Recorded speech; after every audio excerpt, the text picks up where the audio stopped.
Cricket ప్రేమికులందరూ ఎంతో ఆసక్తిగా ఎదురుచూస్తున్న క్షణం వచ్చేసింది. నేడు ముంబైలోని ఐకానిక్ వాంఖడే స్టేడియంలో భారత్, ఇంగ్లాండ్ జట్లు రెండో సెమీఫైనల్లో తలపడనున్నాయి.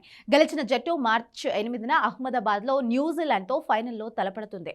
టీ20 వరల్డ్ కప్ సెమీఫైనల్స్లో ఈ రెండు జట్లు తలపడడం ఇది వరుసగా మూడోసారి. మొత్తం ఇరు జట్ల మధ్య 29 టీ20 మ్యాచ్ల్లో భారత్ 17 గెలిస్తే ఇంగ్లాండ్ 12 గెలిచింది. చివరిసారి 2024 సెమీఫైనల్లో భారత్ ఘన విజయం సాధించింది. వాంఖడే పిచ్ బ్యాటర్ల స్వర్గం.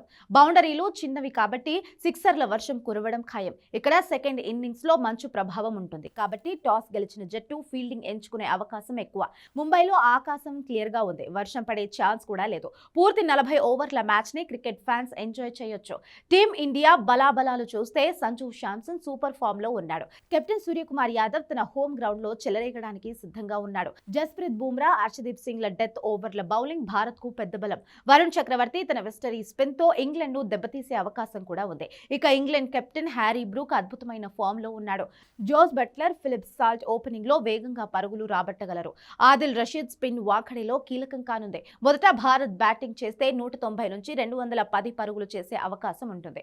హోమ్ కండిషన్స్ మరియు ప్రస్తుత ఫామ్ దృష్ట్యా భారత్ కు 70% గెలిచే అవకాశాలు ఉన్నాయి. మరి ఈ మ్యాచ్ లో మ్యాన్ ఆఫ్ ది మ్యాచ్ ఎవరు అవుతారు? మీ అంచనా ప్రకారం భారత్ ఎంత స్కోర్ చేస్తుంది? కామెంట్ చేయండి.